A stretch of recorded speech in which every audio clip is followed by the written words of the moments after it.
അസ്സലാമു അലൈക്കും റഹ്മത്തുള്ളാഹി ബർക്കാത്തുഹു. ബിസ്മില്ലാഹിർ റഹ്മാനിർ റഹീം. എൻ്റെ മനസ്സിലെ മുഹമ്മദ് നബി സല്ലല്ലാഹു അലൈഹി വസല്ലം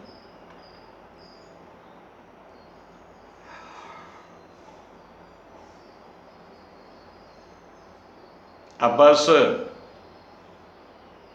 മുന്നറിയിപ്പ് കൊടുത്തു അബൂ സുഫിയാൻ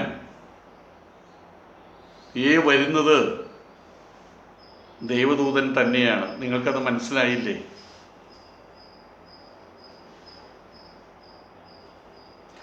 വരുന്നത് അള്ളാഹുവിൻ്റെ അടിമകളാണ്, മുസ്ലിങ്ങളാണ്. അവരുടെ പുറകിൽ എപ്പോഴും ഉണ്ടായിരിക്കും അള്ളാഹുവിൻ്റെ വിശദമായിട്ടുള്ള അനുഗ്രഹം, സഹായം.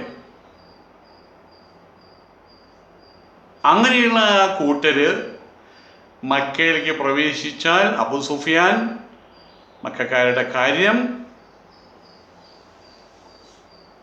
വളരെ വലിയ കഷ്ടത്തിലായിത്തീരും. സംശയമുണ്ടോ? അബ്ബാസ് പറഞ്ഞു നിർത്തി. സംശയമില്ല അബ്ബാസ്, കാര്യങ്ങൾ കഷ്ടത്തിലാണ്. പക്ഷെ ഇനി എന്താണ് ഇനി ചെയ്യുക? നമുക്ക് ചെയ്യാൻ എന്താണ് ഉള്ളത്? അബ്ബാസിനോട് അബൂ സുഫിയാൻ ചോദിച്ചു. അബ്ബാസ് പറഞ്ഞു, എൻ്റെ വാഹനത്തിൽ കയറുക. അദ്ദേഹത്തിൻ്റെ വാഹനത്തിൽ കയറ്റി കൂട്ടുകാരനെ മക്കയിലേക്ക് പറഞ്ഞയച്ച് അദ്ദേഹത്തെയും കൊണ്ട് അബൂ സുഫിയാനും കൊണ്ട് നബി തിരുമേനിയുടെ സന്നിധിയിലേക്ക് പോയി. പ്രവാചകന്റെ കോവർ കഴുതയെ കണ്ടപ്പോൾ ജനങ്ങൾ തിരിച്ചറിഞ്ഞു. അതിൽ യാത്രക്കാരെയും കണ്ട് തിരിച്ചറിഞ്ഞു. ജനങ്ങളൊക്കെ അവർക്ക് വഴിമാറിക്കൊടുത്തു. 10,000-കണക്കിന് സൈനിക വ്യൂഹത്തിനിടയിൽ കൂടെ അത് നടന്നു നീങ്ങുകയാണ്. മക്കാ നിവാസികളുടെ ഹൃദയത്തിൽ ഭീതി ജനിപ്പിക്കാൻ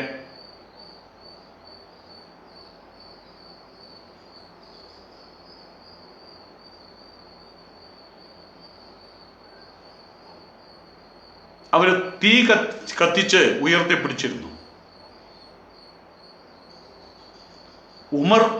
ഉമറിന്റെ വെളിച്ചത്തിലൂടെ കടന്നുപോയപ്പോൾ അബൂ സുഫിയാൻ അദ്ദേഹം തിരിച്ചറിഞ്ഞു. അബ്ബാസ് അദ്ദേഹത്തിന് അഭയം നൽകാൻ പോവുകയാണെന്ന് മനസ്സിലാക്കിയ ഉമർ ഉടനെ തന്നെ നബിയുടെ തമ്പിലെത്തി, തിരുനബി തങ്ങളുടെ തമ്പിലെത്തി. ഒരിക്കലും അബൂ സുഫിയാന് അഭയം കൊടുക്കരുത് തിരുമേനി. അവൻ ദുഷ്ടനാണ്, ദുഷ്ടനാണ്. അവന് അഭയം കൊടുക്കരുത്. അവനെ നരകത്തിൽ വീഴ്ത്തണം. അവൻ്റെ തലയെടുക്കാൻ ദേവി തന്നെ അങ്ങ് അനുവദിക്കണം.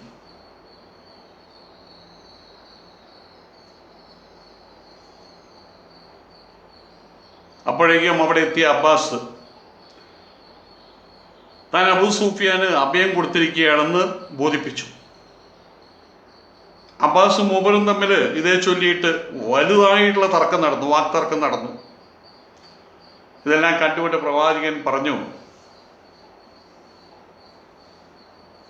താങ്കളുടെ അതിഥിയെ തൽക്കാലം ഇവിടുന്ന് കൊണ്ടുപോകുക, താങ്കളുടെ തമ്പിലേക്ക് കൊണ്ടുപോകുക. എന്നിട്ട് നേരം പുലർന്നു കഴിഞ്ഞാൽ അദ്ദേഹത്തെ കൊണ്ട് ഇങ്ങോട്ട് വരിക. അവിടെ രംഗം ശാന്തമായി. ഉമർ ശാന്തനായി, അബ്ബാസ് ശാന്തനായി. അബൂ സുഫിയാനെ കൊണ്ട് അബ്ബാസ് അദ്ദേഹത്തിൻ്റെ കുടിയിലേക്ക് തിരിച്ചു. അന്ന് രാത്രി അവരവിടെ കിടന്നുറങ്ങി.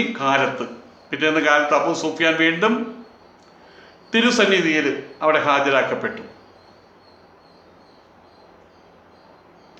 അവിടെ തലമുതിർന്ന മുഹാജിറുകൾ അവിടെ ഉണ്ടായിരുന്നു, അൻസാറുകളും അവിടെ ഉണ്ടായിരുന്നു, എല്ലാവരുടെ കൂടിയിരിക്കുന്നുണ്ടായിരുന്നു. അബൂ സുഫിയാനെ കണ്ടപ്പോൾ തിരുമേനി അബൂ സുഫിയാനെ സംബോധന ചെയ്തുകൊണ്ട് ചോദിച്ചു, അല്ലയോ അബൂ സുഫിയാൻ, അല്ലാഹു അല്ലാതെ ഒരു ദൈവമില്ല എന്ന് മനസ്സിലാക്കാൻ ഇനിയും താങ്കൾക്ക് സമയമായിട്ടില്ലേ? പറയുക.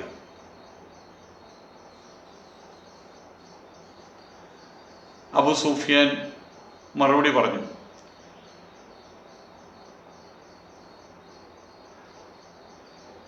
അങ്ങ് മഹാനാണ്, ഉദാത്തനും അത്യുദാരനുമാണ്. ദൈവത്തെയാണ് അള്ളാഹുവിൻ്റെ കൂടെ പങ്കാളി ഉണ്ടായിരുന്നെന്നും, മധ്യസ്ഥൻ പങ്കാളി ഉണ്ടായിരുന്നെന്നും, ആ പങ്കാളി എനിക്ക് വലുതായിട്ടുള്ള ഗുണങ്ങളെ പ്രദാനം ചെയ്യും എന്നും ഒക്കെയായിരുന്നു എൻ്റെ ധാരണ. ഇതുവരെയുള്ള ധാരണ അതായിരുന്നു. ഇപ്പോഴെനിക്ക് മനസ്സിലായി, ആ ധാരണ മൗഢ്യമാണെന്ന് എനിക്ക് മനസ്സിലായി. ആ പ്രയോജനം, ഇടനിലക്കാരുടെ പ്രയോജനം എനിക്കുണ്ടായില്ല. അബൂ സുഫിയാൻ പറഞ്ഞു, ഞാൻ അള്ളാഹുവിൻ്റെ പ്രവാചകനാണെന്ന് സമ്മതിക്കാൻ താങ്കൾക്ക് ഇനിയും സമയമായിട്ടില്ലേ അബൂ സുഫിയാൻ? നബി തിരുമേനി വീണ്ടും ചോദിച്ചു. മാന്യനാണങ്ങ്, അത്യുദാരനാണങ്ങ്. അക്കാര്യത്തെ സംബന്ധിച്ചിടത്തോളം എൻ്റെ മനസ്സിനെയും സംശയമുക്തമായിട്ടില്ല. ഇത്രയും ആയപ്പോഴേക്ക് അബ്ബാസ് ഇടപെട്ടു. തല വെട്ടുന്നതിന് മുമ്പ് സത്യസാക്ഷി വചനം ചൊല്ലി മുസ്ലിം ആവാൻ അബൂ സുഫിയാനെ നേരെ തിരിഞ്ഞുകൊണ്ട് അദ്ദേഹം പറഞ്ഞു. മുസ്ലിം ആവുകയല്ലാതെ നിർവാഹമില്ലെന്ന് കണ്ട അബൂ സുഫിയാൻ അതോടെ സാക്ഷി വചനം ചൊല്ലി. തദവസരത്തിൽ പ്രവാചകനെ നേരെ തിരിഞ്ഞുകൊണ്ട് അബ്ബാസ് പറഞ്ഞു, അള്ളാഹുവിൻ്റെ ദൂതരെ, അബൂ സുഫിയാൻ വലിയ വലിയ സ്ഥാനമാനങ്ങളുള്ള ആളാണ് ഖുറൈശികളുടെ ഇടയിൽ, അങ്ങേക്കറിയാമത്. ആ സ്ഥാനമാനങ്ങൾ ഏറ്റുവാങ്ങുന്നതിനും അത് നല്ല രീതിയിൽ കൊണ്ട് നടക്കാനും അദ്ദേഹത്തിന് കഴിയുകയും ചെയ്യും. അദ്ദേഹം അത് ആഗ്രഹിക്കുന്നൊരു വ്യക്തിയാണ്. ആയതുകൊണ്ട് തന്നെ ഖുറൈശികളുടെ ഇടയിൽ ഇസ്ലാം സ്വീകരിച്ചു കഴിഞ്ഞിട്ടുള്ള അബൂ സുഫിയാന് ഇനിയും ഖുറൈശികളുടെ ഇടയിൽ എന്തെങ്കിലും പ്രത്യേകതകൾ നൽകിക്കൂടെ? അത് ശരിയാണെന്ന് തിരുമേനിക്ക് തോന്നി. അദ്ദേഹം പറഞ്ഞു, ശരി. അബ്ബാസ് പറയുന്നത് ശരിയാണ്, അബൂ സുഫിയാൻ എന്തെങ്കിലും പ്രത്യേകതകൾ കൊടുക്കണം, ശരിയാണ്. ആരെങ്കിലും അബൂ സുഫിയാൻ്റെ വീട്ടിൽ പ്രവേശിച്ചാൽ അയാൾക്ക് അഭയമുണ്ട്, മതിയല്ലോ. അതാണ് അബൂ സുഫിയാനുള്ള പ്രത്യേക അനുമതി അല്ലെങ്കിൽ പ്രത്യേകത. അതാണ് വാതിലടച്ച് വീട്ടിലിരിക്കുന്നവര്, മസ്ജിദുൽ ഹറാമിൽ പ്രവേശിക്കുന്നവരും അവരെല്ലാം സുരക്ഷിതരായിരിക്കും. ഒപ്പം അബൂ സുഫിയാൻ്റെ പക്കലുള്ള ആളുകൾ, അബൂ സുഫിയാനിൽ അഭയം പ്രാപിച്ചവർ, അദ്ദേഹത്തിൻ്റെ വീട്ടിലുള്ള അദ്ദേഹത്തിൻ്റെ കോട്ടയ്ക്കകത്ത് കയറിയിട്ടുള്ള ആളുകളും സുരക്ഷിതരായിരിക്കും.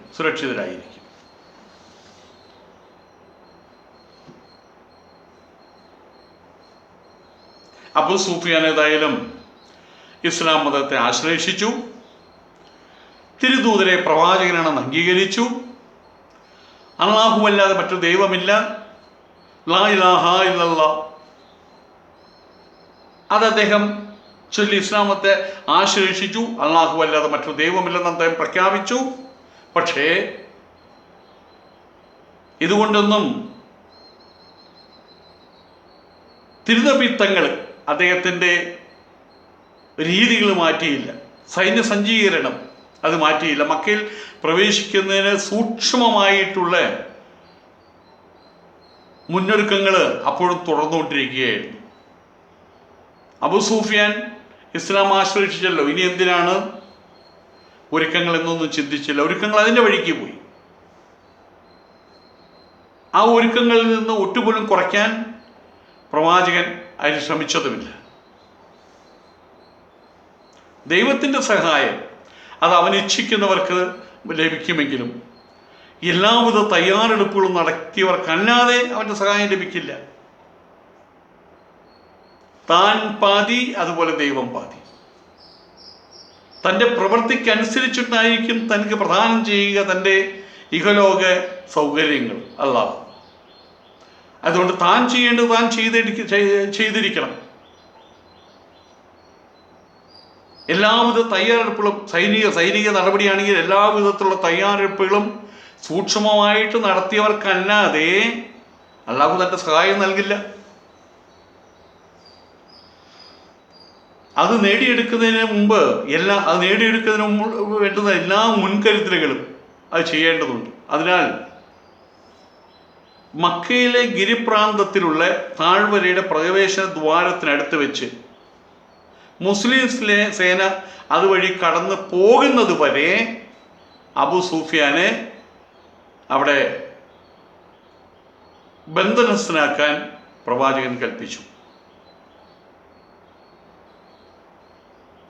അബൂ സുഫിയാന്റെ മുന്നിലൂടെയാണ് സൈന്യം കടന്നുപോയത്. മുസ്ലിം സൈന്യത്തിന്റെ ശക്തി അബൂ സുഫിയാൻ നേരിട്ട് കണ്ട് മനസ്സിലാക്കി. അതിൻ്റെ യഥാർത്ഥമായിട്ടുള്ള ചിത്രം അദ്ദേഹം സ്വജനതയുടെ മുമ്പിൽ വയ്ക്കുകയായിരുന്നു. വെക്കണം, അബൂ സുഫിയാൻ അതോട് പറയണം. അതിനു വേണ്ടിയിട്ടാണ് ഇങ്ങനെ നടപടി ഉണ്ടായത്. ആദ്യം അത് അബൂ സുഫിയാൻ അറിയണമല്ലോ.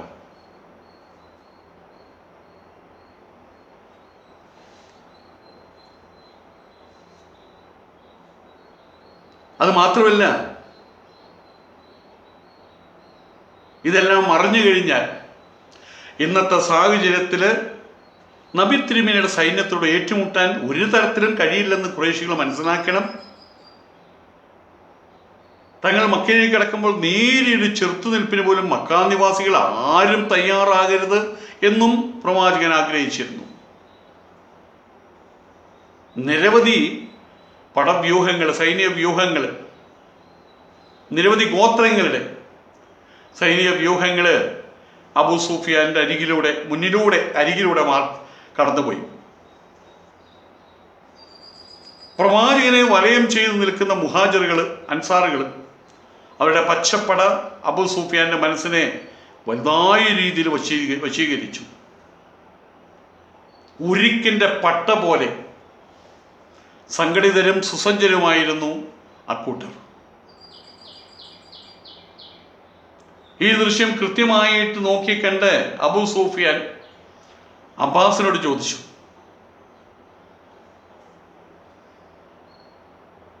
അബൂ സുഫിയാൻ, അബ്ബാസ്, ഇക്കൂട്ടരിൽ ആർക്കും മുമ്പൊരു ശക്തി ഉണ്ടായിരുന്നില്ലല്ലോ. അബുൽ ഫസൽ, അല്ലാഹുവാണ് താങ്കളുടെ സഹോദരന്റെ ആധിപത്യം ഭാവിയിൽ അത്യുജ്വലമായിരിക്കും, അതിൽ യാതൊരു സംശയവുമില്ല. അബൂ സുഫിയാൻ ഉച്ചസ്ഥായിയിൽ ഈ കാര്യങ്ങൾ ആവർത്തിച്ച് വിളിച്ചു പറഞ്ഞ് സ്വജനതയുടെ അരികിലേക്ക് പോയി. ഖുറൈശികളെ, അഭൂതപൂർവമായിട്ടുള്ള, മുൻപ് എവിടെയും കാണാത്ത വിധത്തിലുള്ള അഭൂതപൂർവമായിട്ടുള്ള സൈന്യശേഖരവുമായിട്ട്, സുശിക്ഷിതമായിട്ടുള്ള അടക്കം ചിട്ടയുമുള്ള ഒരു സൈന്യശേഖരവുമായിട്ട്, 10,000 പേരിൽ മേലെ ഉള്ള സൈന്യശേഖരവുമായിട്ട് നബി തിരുമേനി ഇവിടെ അടുത്ത് വന്നു കഴിഞ്ഞിരിക്കുന്നു, ഇവിടെ അടുത്തെത്തിക്കഴിഞ്ഞിരിക്കുന്നു. വല്ലവനും അബൂ സുഫിയാന്റെ വീട്ടിനകത്ത് പ്രവേശിച്ചാൽ അവൻ നിർഭയനായിരിക്കും. വീടടച്ചകത്തിരിക്കുന്നവർക്കും മസ്ജിദുൽ ഹറാമിൽ പ്രവേശിക്കുന്നവർക്കും രക്ഷയുണ്ട്. അതെല്ലാമാണ് അഭയകേന്ദ്രങ്ങൾ.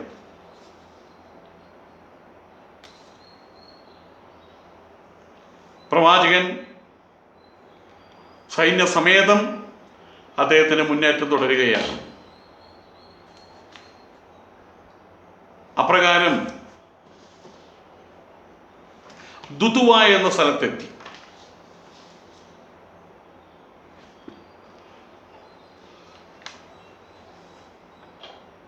ആ സൈന്യവ്യൂഹം ദുതുവ എന്ന സ്ഥലത്തെത്തി. അവിടെ നിന്ന് മക്കയിലേക്ക് ഒരു രംഗനിരീക്ഷണം നടത്തി. ജനങ്ങളാരും തന്നെ ഒരു ചെറുത്തുനിൽപ്പിന് ഒരുങ്ങുന്നൊന്നുമില്ല. അത് കണ്ടപ്പോൾ സൈനിക വിഭാഗങ്ങളോട് എല്ലാവരോടും അവിടെ നിൽക്കാൻ ആവശ്യപ്പെട്ടു. തുടർന്ന് സ്വന്തം വാഹനത്തിലേറിയിട്ട് അല്ലാഹുവിനോട് സർവകൃതജ്ഞതയും പ്രകാശിപ്പിച്ചുകൊണ്ട് അദ്ദേഹം ശിരസ് കുനിച്ചു. അല്ലാഹു അക്ബർ.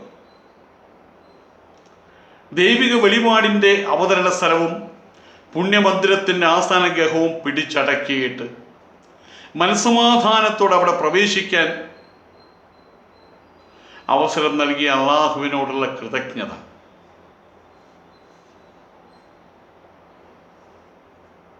ഈ സന്ദർഭത്തിൽ അബൂബക്കറിന്റെ പിതാവ്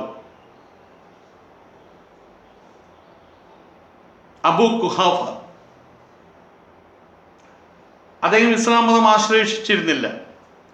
തന്നെ അബൂ ബുഖൈസ് പർവ്വതത്തിലേക്ക് നയിക്കാൻ സ്വന്തം പൗത്രിയോട് ആവശ്യപ്പെട്ടു. അന്ധനാണ് അദ്ദേഹം. അന്ധനായിട്ടുള്ള അബൂ ഖുഹാഫയുമായിട്ട് അവർ പർവ്വതത്തിൻ്റെ മുകളിലെത്തി. മക്കയിലെ സ്ഥിതിഗതികൾ എന്തെല്ലാമാണെന്ന് അദ്ദേഹം പൗത്രിയോട് ആരാഞ്ഞു. അവൾ പറഞ്ഞു, കറുത്തിരിണ്ട പെരും കൂട്ടങ്ങളാണ് ഞാൻ കാണുന്നത്, അത് കുതിരപ്പടയാളികളായിരിക്കും. അബൂ ഖുഹാഫ പറഞ്ഞു, അതിങ്ങനെ പരന്നു വരികയാണല്ലോ, മുന്നേറി വരികയാണല്ലോ. അവൾ ആശ്ചര്യപ്പെട്ടു. അപ്പോൾ അബൂ ഖുഹാഫ പറഞ്ഞു, കുതിരപ്പട മക്കയിലെത്തിക്കഴിഞ്ഞു, എന്നെ നീ വേഗം വീട്ടിലേക്ക് എത്തിക്കുക. പക്ഷേ പൗത്രിയോട് ചേർന്ന് അദ്ദേഹം വീട്ടിലെത്തുന്നതിന് മുൻപ് തന്നെ പട്ടണത്തിലേക്ക് വരികയായിരുന്ന കുതിരപ്പട്ടാളം വഴിക്ക് വെച്ച് അദ്ദേഹത്തെ തടഞ്ഞു. അൽഹംദുലില്ലാഹ്.